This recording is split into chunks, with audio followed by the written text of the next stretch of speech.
दोस्तों नमस्कार, स्वागत है आपका बड़ी खबर बड़े खुलासे में।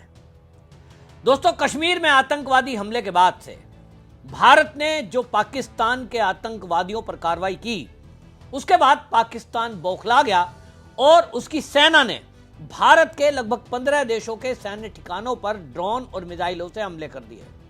भारत युद्ध नहीं चाहता, भारत केवल आतंकवाद के खात्मे के लिए कृत संकल्प है, जिसका मोदी जी ने कहा था कि उनको हम छोड़ेंगे नहीं। लेकिन पाकिस्तान की सेना आतंकवादियों को पालती है। अब यह सिद्ध हो गया है, क्योंकि वो आतंकवादियों के बचाव में पूरी तरह से युद्ध के मैदान में उतर गई है। भारत युद्ध नहीं चाहता है, लेकिन उसके बावजूद भी जिस तरह से पाकिस्तान ने हरकत की है कि भारत के कई सैन्य ठिकानों को उसने निशाना बनाकर जो ड्रोन भेजे हैं और जो मिसाइलों से अटैक किए हैं, इसके अलावा जो पुंछ सेक्टर में उसने हैवी फायरिंग की है, जिससे आम नागरिक मारे गए हैं, हमारे सेना के जवान भी वीरगति को प्राप्त हुए हैं। अब निश्चित रूप से भारत जब बदले की कार्रवाई करेगा तो पाकिस्तान का खात्मा होना तय है। ऐसे में अब पाकिस्तान ये सोच रहा है कि किस तरह से भारत का मुकाबला करे, क्योंकि पाकिस्तान के अंदर तो ताकत है नहीं, उसके सैनिकों का मोरल बहुत डाउन है और उसके जो सैन्य उपकरण हैं, चाहे वो मिसाइल है, चाहे वो उसके ड्रोन है, फिर चाहे वो उसकी सुरक्षा प्रणाली है, उसकी एयरफोर्स है, वो काम नहीं कर रही है। और भारत का डिफेंस सेक्टर बहुत मजबूत है। जो हमारे भारत के इक्विपमेंट हैं, हमारी भारत की जो मिसाइलें हैं, उसने जिस तरह से आतंकी ठिकानों को नेस्ता नाबूद किया है, पूरे पाकिस्तान की सेना में खलबली मची हुई है। पाकिस्तान के आम नागरिकों को हम कतई टारगेट नहीं कर रहे हैं, लेकिन पाकिस्तान में बैठे हुए जो आतंकवादी हैं और उनके जो आका सेना के अधिकारी हैं, वो कांपे हुए हैं और अब उन्होंने एक नई नई चाल चलने की कोशिश की है। एक कोशिश वो ये कर रहे हैं कि भारत किसी तरह इस युद्ध को ना करे, हम मारें लेकिन हमारे ऊपर पलटवार भारत ना करे। ऐसा तो होगा नहीं। लेकिन इसी बीच अफगानिस्तान के पूर्व पाकिस्तान में जो राजदूत रहे और तालिबान के नेता हैं, मुल्ला अब्दुल सलाम जईफ, इन्होंने बहुत बड़ा एक खुलासा करते हुए पश्तूनों को आगाह किया है। उन्होंने कहा है कि देखिए, जो अब ये पाकिस्तान कर रहा है, ये पाकिस्तान की सेना आतंकवादियों को पालती है और उसके खिलाफ बदले की कार्रवाई जो भारत कर रहा है, वो केवल आतंकवादियों के विरुद्ध कर रहा है, ना कि सेना या किसी आम नागरिक के विरुद्ध। ऐसे में वो कह रहे हैं कि पाकिस्तान इस समय भारत में गजवाए हिंद की योजना बना रहा है। गजवाए हिंद को लेकर के जिस तरह से उसके नेताओं के बयान आए हैं, वो कह रहे हैं कि हम तो पिछले 70 साल से गजवाए हिंद की ही तैयारी में लगे हुए थे। यह आतंकवादी घटना भी गजवाए हिंद का ही हिस्सा है और उसको वो धार्मिक युद्ध के मोल्ड देने की कोशिश कर रहा है, धार्मिक युद्ध का बताने की कोशिश कर रहे हैं। इसको आम नागरिक और मस्जिद पर हमला बता रहे हैं, जबकि जिस तरह से हमने गाजा में देखा है कि आतंकवादियों को आम नागरिकों के बीच में छुपा दिया गया और जब इजराइल ने हमले किए तो उसकी फोटो और वीडियो बना करके पूरी दुनिया में प्रसारित की गई कि देखो जी, इजराइल तो आम आदमियों को मार रहा है। ठीक हमास का पैटर्न पाकिस्तान ने अपनाया है और उसने भी अपने जो आतंकवादी हैं उनको किसी मस्जिद में, उनको मदरसे में, मरकज में, ऐसी जगह बेसमेंट में छुपाया है, ताकि भारत अगर कोई जवाबी कार्रवाई करेगा तो ये पूरी दुनिया में ये कहेगा कि देखो जी, हमारे धार्मिक स्थलों पर बम फेंके जा रहे हैं। अब इस चाल को भारत समझ गया है। अब इस मामले को लेकर के जो अफगानिस्तान के पूर्व राजदूत हैं, मुल्ला अब्दुल सलाम जईफ, इन्होंने ये चेतावनी पाकिस्तान के जो वहां पठान हैं उनको दी है और उसने कहा है कि देखिए, पाकिस्तान के आप झांसे में मत आना। ये पाकिस्तान के सियासी लड़ाई है, जो यहाँ के राजनीतिक दल के नेता हैं, ये उनका थोपा हुआ युद्ध है। इन लोगों ने सेना को ये कार्रवाई कराई और आतंकवादियों को पाला ताकि ये सत्ता में बने रहें। काम कुछ करते नहीं है।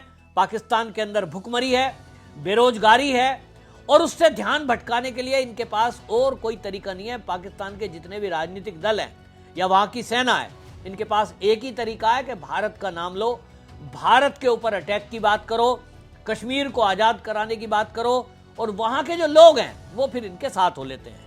ठीक इसी तरह का नाटक नौटंकी अब ये इस समय करने की तैयारी में है। और इसलिए आप देखिए, मौलाना मसूद अजहर के जो भाई को मारा गया खबर आई सामने, वो कहाँ था? एक मरकज के अंदर छुपा हुआ था।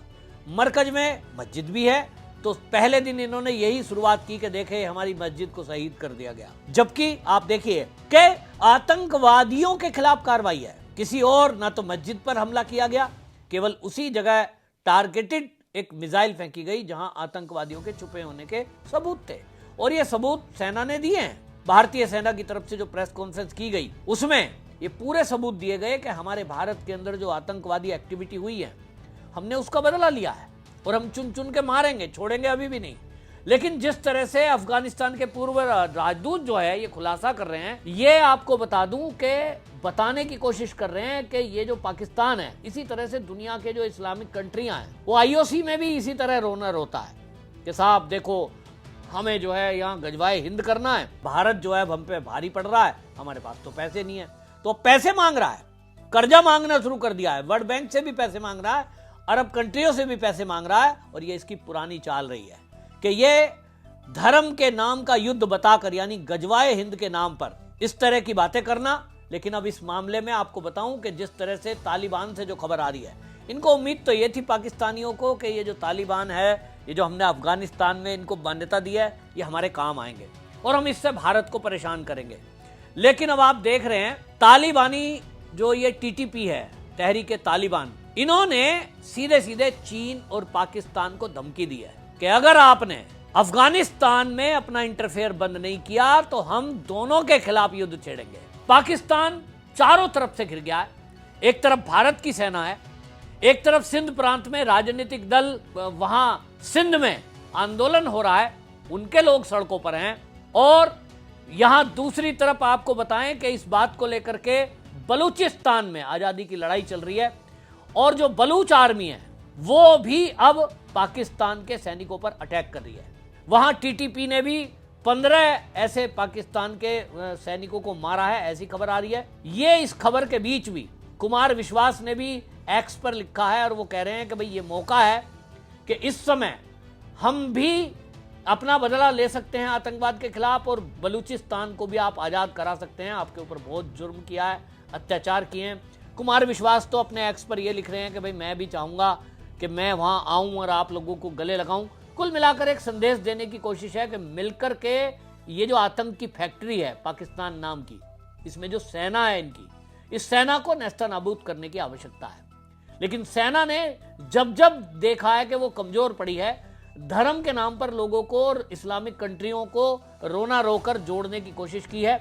इस बार फिर एक बार जब उसको लग गया कि वो पाकिस्तान जो है, जो आज उसके हालात हैं, तो वो उस हालात में लड़ने के काबिल नहीं है। चीन के उसके पास ड्रोन है, मिसाइल है जो काम नहीं कर रहे, उसका डिफेंस सिस्टम काम नहीं कर रहा और भारत ने तो उसके डिफेंस सिस्टमों को तबाह कर दिया है। और ऐसे में उसको पता है कि वो भारत के सामने टिक नहीं सकता, तो फिर क्या करे? वो कोशिश कर रहा है कि पठानों को अपने पक्ष में कर ले ताकि जो टीटीपी उसके खिलाफ एक्शन कर रही है, उसके सैनिकों को मार रही है, कम से कम वो रुक जाए। इसी तरह जो बलूचिस्तान लिबरेशन आर्मी है, BLA, उसको भी वो समझौते की कोशिश कर रहा है और वहां से अपनी आर्मी हटा दी है। लेकिन अब भारत की रणनीति ऐसी है कि वो इसको छोड़ने के मूड में नहीं है। ये टीटीपी हमारे साथ है या नहीं है, उस कंडीशन में भी हम अपने आप में सक्षम हैं। लेकिन अफगानिस्तान में निश्चित रूप से जिस तरह से असंतोष फैला है, ये तो तय है कि इसकी चाल में कोई आने वाला नहीं है। और जिस तरह से अफगानिस्तान के पूर्व जो राजदूत हैं, मुल्ला अब्दुल सलाम जईफ ने जो ये लोगों को बताया है कि पाकिस्तान के झांसे में ना आए, इनके जो राजनीतिक दल है वो अपनी कुर्सी बचाने के लिए कुछ भी कर सकते हैं। इसको धर्म के युद्ध का नाम दे रहे हैं, जबकि ये इनकी राजनीतिक महत्वाकांक्षा है। और ये भ्रष्टाचार करके अरबों खरबों रुपए कमाकर विदेशों में अपनी परवरिश करते हैं बच्चों की, यहाँ आम नागरिक को सड़कों पर उतरकर मरने के लिए छोड़ देते हैं।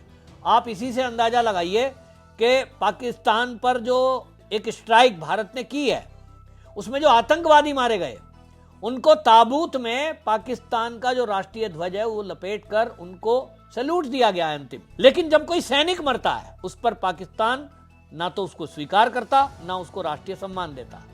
ये पाकिस्तान और पाकिस्तान के जो नेता है, राजनीतिक दल के नेता, जहां इस तरह की खबर आती है कि देखिए जो इमरान खान है उसके खिलाफ जेल में क्या किया है, मैं तो बोल भी नहीं सकता, ये केवल पाकिस्तान में संभव है। और इसलिए लोगों के अंदर आक्रोश है। और दूसरी तरफ खैबर पख्तूनख्वा में टीटीपी लगातार हमला कर रही है पाकिस्तान की सेना पर, बलूचिस्तान में BLA हमला कर रही है, और इधर भारत है जो एक एक करके बिना बॉर्डर पार किए अपनी मिसाइल के जरिए, भारत की सीमा में रहते हुए राफेल से मिसाइल के जरिए और दूसरा ड्रोन के जरिए एक एक करके आतंकी ठिकानों को तबाह कर रही है। ऐसे में वाकई में जो अफगानिस्तान के पूर्व राजदूत ने कहा है कि ये कोई ऐसा नहीं है कि ये कोई धर्म का युद्ध है, ये शुद्ध रूप से आतंकवाद के विरुद्ध एक भारत की लड़ाई है। इस किसी के भी बहकावे में पाकिस्तान की सेना या उनके अफसर या राजनीतिक दलों के बहकावे में पाकिस्तान की ना तो आम जनता आए, ना वहाँ के जो टीटीपी के लड़ाके हैं उनको वो बहका पाए। और आम जनता को भी पाकिस्तान के ये समझना चाहिए कि भारत ने कभी भी आज तक, देखिए आज़ादी का 77 साल हो गया, कभी कोई अटैक थोड़ी किया है, ना कभी परेशानी पैदा की है। लेकिन जब आप रोज रोज तंग करोगे तो आखिरकार कब तक हम सहन करेंगे? आखिरकार एक दिन तो प्रतिकार करना ही पड़ेगा।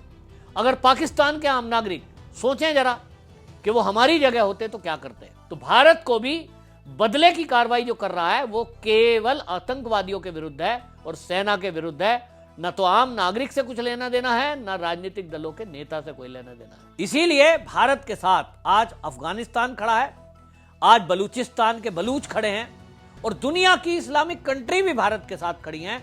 अमेरिका जैसी महाशक्ति खड़ी है, रूस हमारे साथ खड़ा है, ऑस्ट्रेलिया और जापान हमारे साथ खड़ा है। और एक साइलेंटली आपको बता दूं, चीन भी कहीं ना कहीं मौन सहमति देता हुआ दिखाई दे रहा है, जो भारत के पक्ष में है इस समय। आपकी इस पर क्या राय है? कमेंट में जरूर लिखिए, वीडियो को शेयर करिए। वंदे मातरम।